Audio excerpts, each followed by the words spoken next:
Hello everyone. So what you're going to see right now is just a quick way to work with sprites and the idea of game states. Well, hopefully it'll be pretty quick. We're going to see as we go. Real quick though, I'm going to be working in the P5 online web editor and I'm going to be using the P5 play library. This is something that's already loaded into my sketch here. And so if you want to try to watch this video and kind of code along with me, be sure to add that into your sketch before, otherwise, nothing's going to work. Well, some things will work. Anyways, you can find all of that info in the online textbook. I have that linked in the description. Specifically, we'll be in the graphics unit, working a little bit in parts about the sprites, a little bit on some of the touching up, finals of game design, concepts like that. We'll be focusing on all of those things. I won't be adding in extra images or animations to the sprites. For now, if you want to add those in on your own, check out those lessons. Find some nice images you want to use and go from there. All right, the goal for today, again, is just to combine the working with the sprites, working with the game states to create kind of a basic game. So let's get right into it. All right, so I'm just gonna get rid of this. I have a little template that I like to start with for when I teach this course. We actually don't need a function preload, so I just got rid of that. All right, so the very first thing I'm going to do is just make a sprite, and this will be the main one that we'll be using in this sketch. I like to call mine player because it's the player character. It makes sense to me, but you can name this whatever you want. And just as a quick refresher, I'm just going to go into function setup here. Player is going to become the result of create sprite. And when you create a sprite, you just need to tell it where to put the sprite and how big for it to start out as. These things can change and are going to change, but you do need to give them values to start with. I like to put mine right in the middle.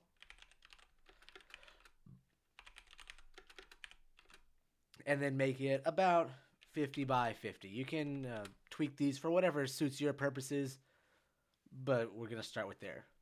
The last thing we need to do in order to see our sprite is add a line here and tell our code to then draw the sprites.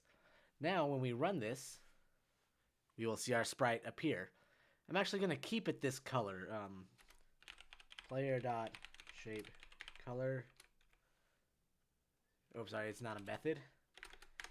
It is a property. There we are. I'm just going to keep it this black color to make it consistent throughout the whole sketch. All right. So we've got all this set up. Let's get all of the properties and the behavior of our sprite done first. You could set up the game states first if you want. There's no right or wrong way. I'm just working in it this way. So let's see. So I have our sprite start here. And let's see. So I'm going to be working in a few things that might be a little more complicated parts of this online textbook. Again, link in the description down below. So if at any part of this video seems a little confusing, check that out. Put a comment down. I'll check that out, see what I can do to help you out, respond to those comments. But let's go ahead and get into it. So I want to set it up so I have this sprite that starts off stationary, and then when I click on it, I want it to start moving. So let's do that. I'm going to have the movement be random just for now. That's a little quicker to type, but the concept will kind of transfer over if you want something else to happen. But let's do this. So player, if it helps when you spell right, dot on mouse pressed. It's going to be a function. Now, if you've ever made a class of objects, this will look pretty familiar to you. We're essentially making a method here. The only thing is this method is going to be blank by default. So in the P5 play library, the dot on mouse pressed method exists. It determines when you press the mouse within the boundaries of your sprite. However, it's blank. So we have to just type this out a little bit longhand and then tell it what we want to have happen whenever this occurs. Again, in my case, we're going to move the sprite in a random direction. So let's say, actually, we don't want to say play. I'm going to say this dot set speed. We're going to move it, let's say, 3 pixels per frame in the direction of a random direction up to anywhere within 300. It helps when you type within 360 degrees. All right, so again, this notation will look familiar if you've worked with objects and classes, this dot notation. Now, at this point, we could just say player dot right here. However, I like to use the this dot because it's a little more flexible. Later on in this course, we'll be making a lot of sprites all at once, and you'll be kind of making almost like a template for all of them that then get made. So using the this dot kind of helps when you might not know the sprite's name that gets automatically generated in the background of P5. So by typing this dot right here, it'll automatically fill in the name of our sprite, which in this case, for this simple example, is just player. But this dot, it's a little more flexible in this case. Let's see, that's pretty much it for what we just wanted to move in a random location, random direction at a speed. I'm also going to make this a little more exciting to look at. This dot rotation speed, it's going to equal, I don't know, 4. We're just going to have it spin around 4 degrees per frame once we click on it. To see that, we should be able to see. There we go. I'm actually going to slow this down to, let's see what 1 looks like. I think that'll work. All right. So we've got that. I'm going to add a few more things. Player dot friction is going to equal 0.01, I decided. And then player dot max speed is going to equal 1. So I always put these up whenever I have a sprite that's going to be moving. Basically, adding the friction tells this is just going to be as if it has friction in the real world. It's going to make the sprite eventually slow down and stop. Max speed means that if I keep clicking on it, the sprite could eventually build up this speed, and then it could move around and be impossible to work with. So by setting max speed, which should be max speed with a capital S, this will keep that velocity from ever going past whatever you indicate here. So if I were to make this 3, then it would still never go past the 1 because the max speed is set to 1. I'm going to put that back at 1 right there. All right, so we've got this set up. Let's move on to some other ways we can work out some conditional. So the goal for this little example is we click on the sprite, it begins randomly moving around, but whenever it leaves the canvas, we want that to be the game over. The sprite goes away, we're done. There's a few different ways we can set that up. One is just with a conditional statement, and the other is with some additional sprites and some collisions. The conditional statement is faster. I like working with the sprite the sprite groups and the collisions a little bit more. So I'll show you both just because the conditional is so fast.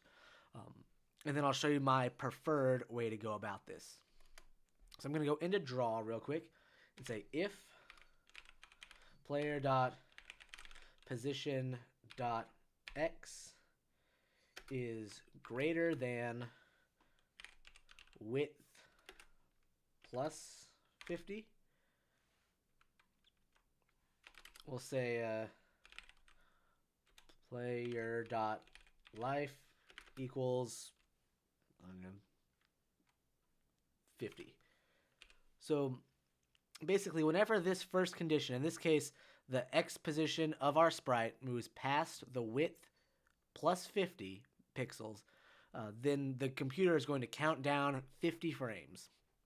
Once that number reaches 0, Then it's going to just remove the sprite from the canvas. It's no longer going to be drawn. It's no longer going to be update. Effectively, the sprite is dead. The only way to bring it back would be to reset the game.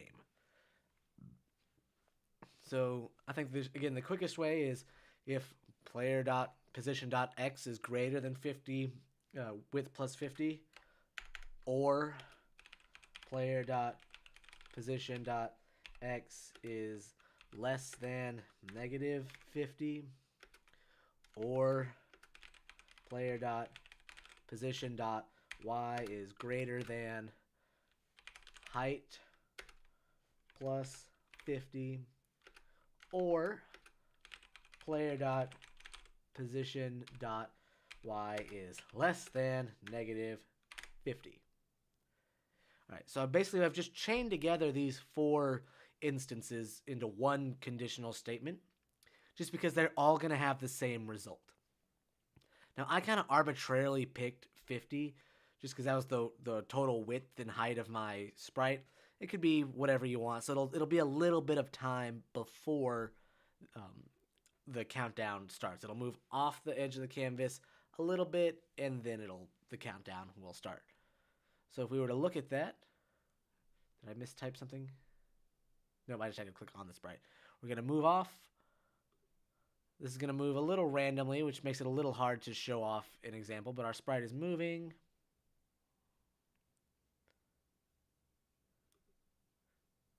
Eventually it's going to disappear off the edge there. Go back. Go back.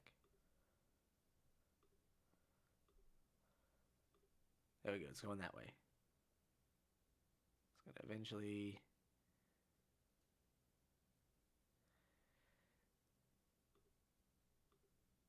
Come on.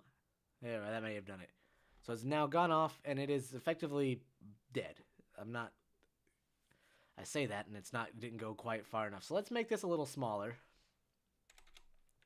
Let's make this 20 instead of 50.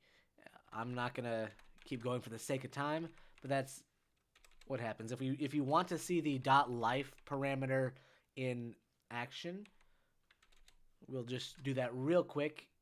Up here when we click on it, this .life gets assigned 100. So now when I click on the sprite, it's going to spin around, and then it goes away. Just so we can see what it is I'm trying to achieve here. I'm going to remove that because that's not what we want to have happen. All right, so there we go. There we go. Whenever the sprite moves outside of the canvas, again, it's bigger than the width plus some. It's less than it's a negative number. It's bigger and smaller in all the right ways. Basically, whenever it's outside of the boundaries of the canvas, it will disappear. Again, you can fine-tune that range as much as you want. If you're following along, that is up to you. There's a few other ways I would like to do this that I think shows working with sprites just a little bit better. So I'm going to do that real quick. If you don't want to look into that, you can jump ahead to when I start adding in the game states. That'll be a few minutes, just take some typing. So what I'm going to do is start up here. I'm going to start with wall group. And then I'm going to, I think that's actually just all we need right now. We're going to be working in setup. So wall group is going to become a new group of sprites. And this is what we're going to be working with right now. So what I want to do is essentially make a bunch of sprites that are going to live around the edges of the canvas and set up some collision data so that way whenever this player sprite collides with them, it's going to have the same thing happen. It's just going to go away and die. And that's what's going to happen. So what I'm going to do this, the quickest way I can do this is to bring up a for loop. I'm going to type this first.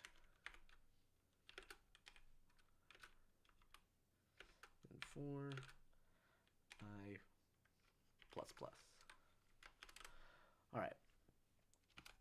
So let's see. I've got this for loop. It's going to run 4 times, and it's going to execute pretty much all of this and pretty much automatically set things up. What I'm going to do is I'm going to start with let wall. We're just going to make this variable right here. The next thing we're going to do is set up a conditional statement within the for loop. This is just going to automatically position all of these sprites for us. So it's a little bit of typing up front, but it'll save you time on the long end. So what I'm going to do is say if I is equal to 0, we are going to do a thing. Else, if I is equal to 1, we're going to do a thing. Else, if I is equal to 2, you can probably guess where I'm going with this.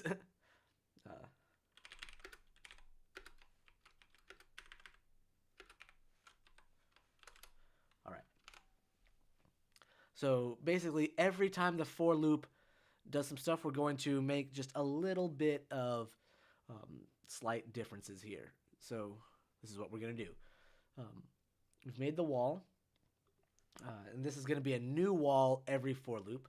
What's going to be the same is I'm going to say wall is going to be create sprite.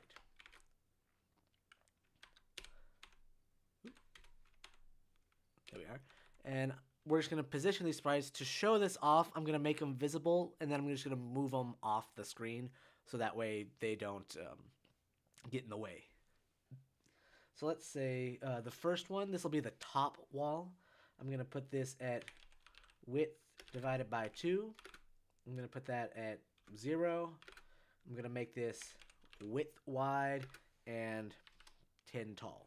It's going to be a very thin sprite. I'm actually just going to copy this because we're essentially going to be doing the same thing, but with all of just changing up the numbers. So I got the top here. Let's make this the bottom. So instead of 0, we'll move that to height. Everything else can stay the same. This one here will be at 0, and it's going to be 10 tall, height, 10 wide, height tall, and we're going to put this at height divided by 2. And then last but not least, just save me some time by copying and pasting. We'll switch this up so this gets width. Everything else should be the same. Let's see if we can see our sprites. We can see our sprites. All right, they're all in the right spot. So let me just break this down real fast. Sprites, when you give them the X, Y coordinates and create sprite, that's the middle of the sprite. So since that's the middle, we have to tell it the middle of the width. And I just want it way at the top or at the bottom, so 0 or height. And then I wanted them really thin and long. I just had to flip those numbers around so that way they lined up on each side. At this point, we're almost done. What I'm going to do next is say wall dot immovable equals true. Whenever we have sprites bumping into each other, if you have one you don't want to move, always set this to true. It'll save you headaches later. Wall dot immovable equals true. And then we should say wall group dot add wall. And that's the end of our for loop. All right, so we're going to essentially repeat this several times.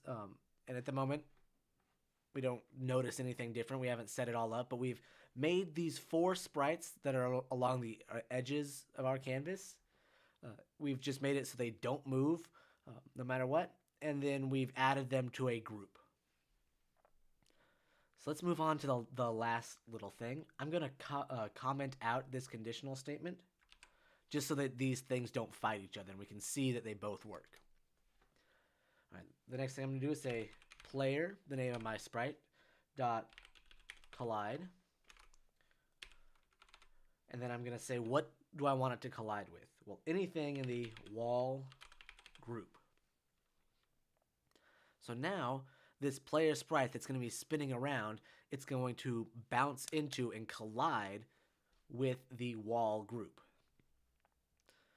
And that's just what's going to be. The walls aren't going to move, so our player will keep going, and eventually, and we'll see it collide. We should have seen it collide. Why didn't we see it collide?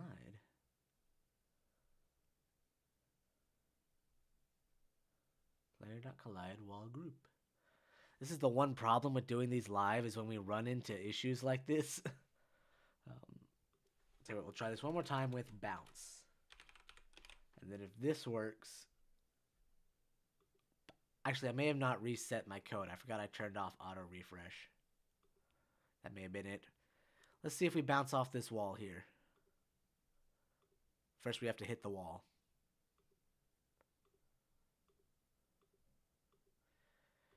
Come on.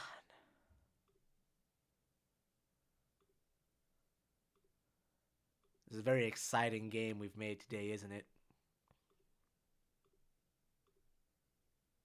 Maybe. No. There we are. Okay. It did bounce. That was a thing. I just forgot to refresh my code. So I'm going to put this back to collide. You could set it to bounce if you wanted to, but the sprite's going to die anyways, so bouncing really won't make a difference. All right, sprite.collide. I'm not going to go through all of that again. If you want to pause the video and try that out, you can. One thing that with these collision checks, we want this in the draw function because we're going to be checking every frame. Is player colliding with something in the wall group? Again, we've added all 4 of these sprites to the wall group. So we can do that. What we can also do is add what's called a callback function.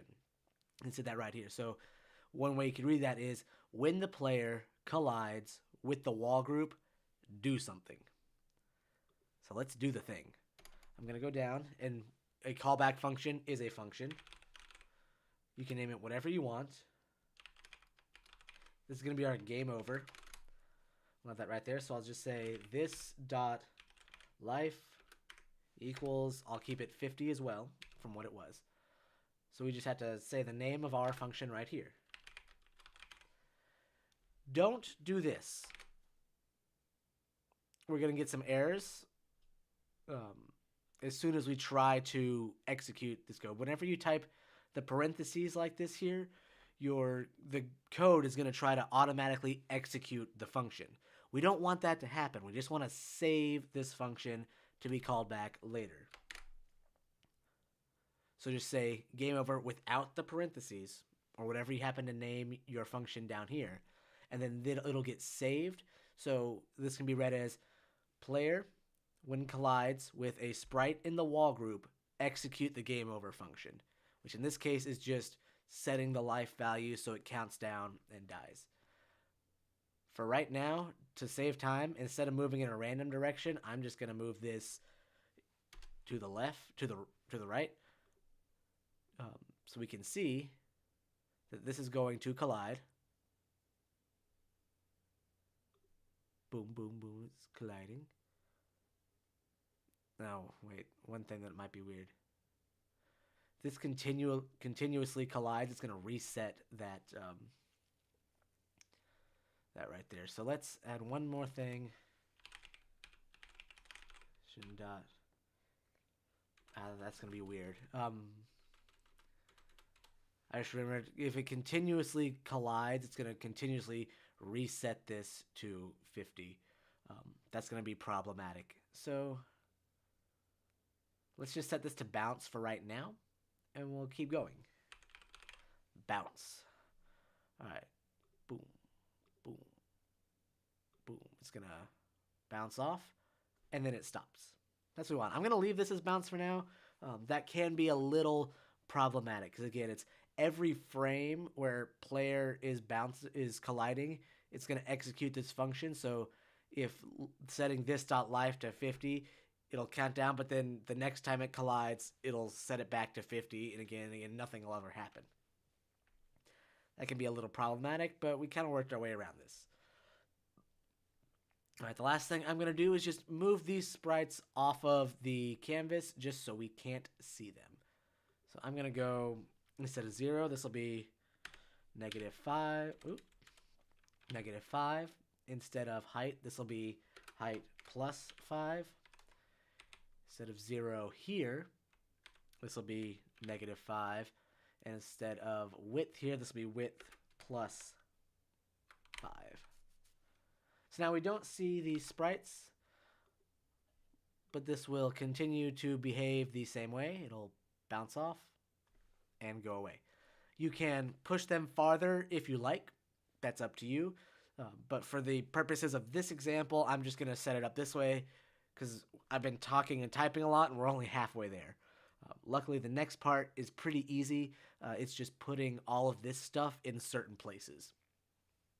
So that's what we're going to do. So at this point, if you have skipped forward because you didn't want to go through this setup with the collisions and the callback functions, this, I'm waving at you to get your attention, is where you would want to jump in. We're going to add the game states into this code right now. So what I'm going to do is I'm going to make a new variable, game state, and I'm going to start that off with a value. Game state is equal to, game state gets assigned the value 1. You can set it to 0. You can theoretically set it to anything. It's up to you. Actually, let's set it as something else. Let's say as a string, this will be start. We'll start that right at the beginning of our code. In the draw function now, let's make some stuff. I'm going to go right here, move that down just so we have some space, and start building. This is essentially just some conditional statements. I'm going to say if, and then if game state is equal to start, we're going to execute some code. Else if game state is equal to play, we're going to execute some code instead. And then last but not least, else if game state is equal to end, we're going to execute some code. All right. So this is kind of, again, setting up the basis of a set of game states here, and we can pretty much just put whatever we want to have happen in each state right here. So what I'm going to do is start moving some things into the right spot in our draw function. So I'm going to move this line into the play state. We only want to be having these sprite interactions when we're playing the game, so it doesn't make sense to have them not in here. Those are the only things in our draw function at the moment. So I can actually condense that up a little bit. Let's see. Everything in setup can stay in setup. We don't need to worry about that. So what do we want to have happen in the starting state? Let's just add some text for right now. Some basic instructions. Let's see. I got this right. Let's see. Press space bar I'm gonna say click the box to move. When it leaves the screen, you lose. And then new line. Let's see. Press spacebar to start. And we'll put that at width divided by 2, height divided by 2. Got that right there. I'm also going to say text align center. Oop, I got this backwards. It should be. There we go. All right. So I just added this text just so there's something on the screen. We'll be able to tell these states apart a little bit differently. The next thing we need to add is some way to change what's inside of our game state. This is where we're going to nest in a conditional inside of this game state. Remember, we're still only in game state is equal to start because we set it to start at the top here. So if I go down just a little bit, I'm just going to say if, and we'll have a whole conditional statement right here. So this is going to be the test for moving to the next state. So let's say if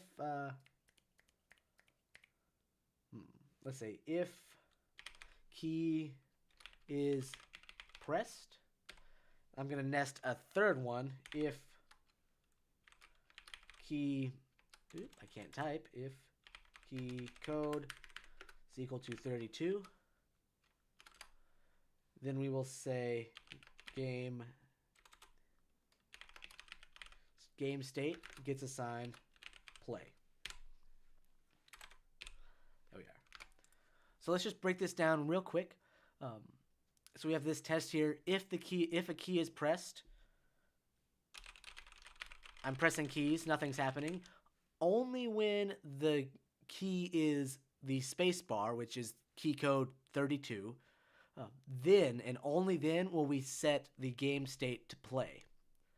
Because game state is now equal to play, we're going to stop executing the code inside of this first if game state is equal to start, and then we're going to start executing the code in game state is equal to play. You need to make sure that if you're not using a number and just increasing it, this is one way you can go about this, that you spell these out the same way. So let's add in our last one here. So let's say if, and this will be our next test. So let's say that so when the player ends, the life is equal to 0, when the player sprite is dead, the game's over. We can't do anything else unless we reset the game. So we'll say if player.life is equal to 0, then we'll say game state gets assigned end. It'd be really great if I could type well. All right, gets assigned end. Before we actually show this off, let's just add in some stuff, some text to the end, just so we can see that. Instead of this, I'll say great job. You lasted 1 second.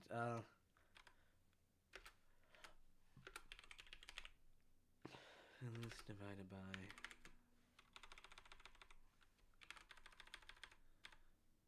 1,000.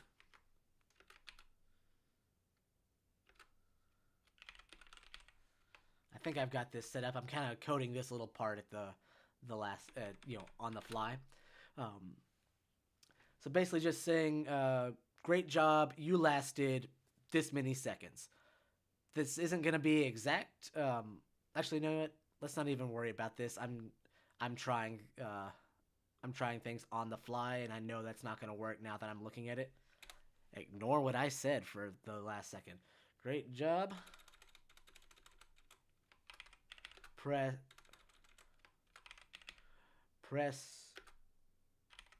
return to play again.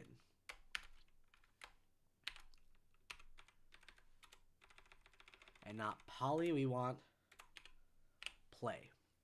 All right, so we've got that there. So we can just add a reset condition if. This is going to be actually identical to this one, so I'm just going to copy it. Only instead of spacebar, I said the return key. So I just changed that number up.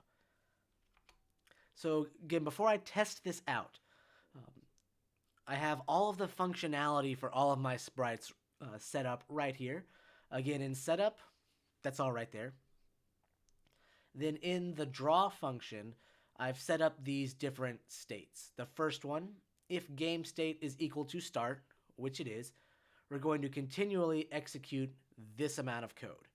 We're going to be, in this case, only putting the text on the screen and then checking to see if the spacebar gets pressed, we're going to set the game state to play.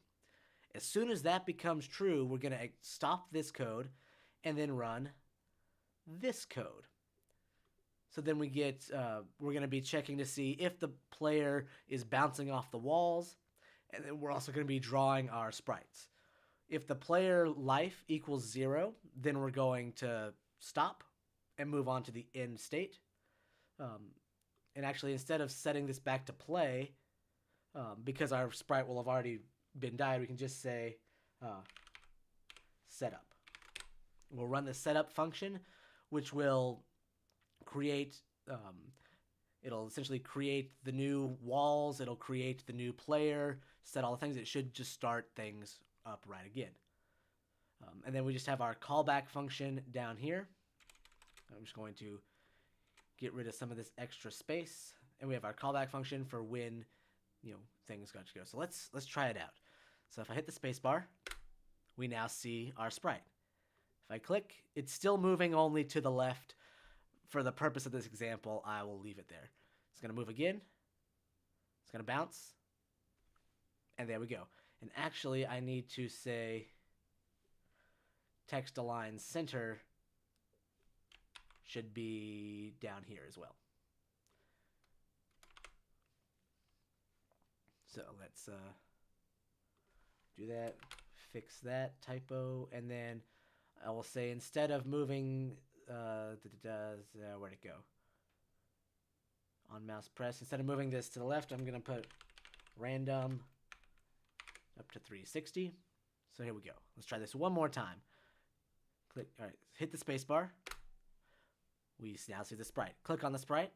It moves in a random direction. It's eventually going to stop, so we have to click it again. And it keeps moving, so that way we get an interactive bit of game. It's eventually going to hit a wall. Is it going to happen now? May have barely done it. No. There we are. Now it bounced off. It went away, and now we have our end state. Now we have press return to play again. So now I hit the return key, and now we get back to the start, which has executed all of this code in setup, which means we've now reset game state to start. Press the spacebar. Game state equals play. We can see that. We've made a new player sprite with the same everything. And they are doing their thing, spinning around. It's eventually going to hit one of our boundary sprites. And then it did. Game over. There we go. So this is just one of many ways you can utilize your game states with your sprites. But basically the key things to take away are you can set up everything here. You only want to draw. You specify when you want to draw your sprites, when you want to check when they're having different interactions, and then breaking that up into little kind of sub bits of code, kind of localized instances, and utilizing a variable of some sort, a value that you can control, to move in between those. In this case, I just went linearly start, play, end. But you could have 30 different ones and different conditions for moving between all of them in whichever order you need. It could be very complex. I have just a very simple game over function that we call back.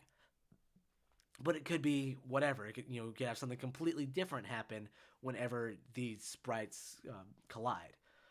This is just, again, a base example. So that wraps up this little demo. I hope this was very helpful. Again, as I say in the description, if you come up with your own version of this, feel free to drop that in the comments. I always love seeing, exciting new things that people in the community can make. It's always super exciting. If you want, check out the online textbook as well. I've posted a link there. Check out this course, other lessons in it, things like that. If you actually, now that I'm thinking about it, go ahead and comment if you find anything that's, like, there's a better way we can do this, or that information is wrong. We're always updating and making this resource as good as it can be, the best that it can. So if you comment, we'll see that. We'll get that updated. If you have examples of things that could be even better, you may even end up seeing your example in the textbook if you want to share that. So that's up to you. Um, Everything else, feel free to ask your teachers if you have more questions. If you like the video, like and subscribe. I try to put out as many of these as I can to help out with students all around. So that's it for this one. I hope everyone has a great day, and I'll see you in the next one. Bye.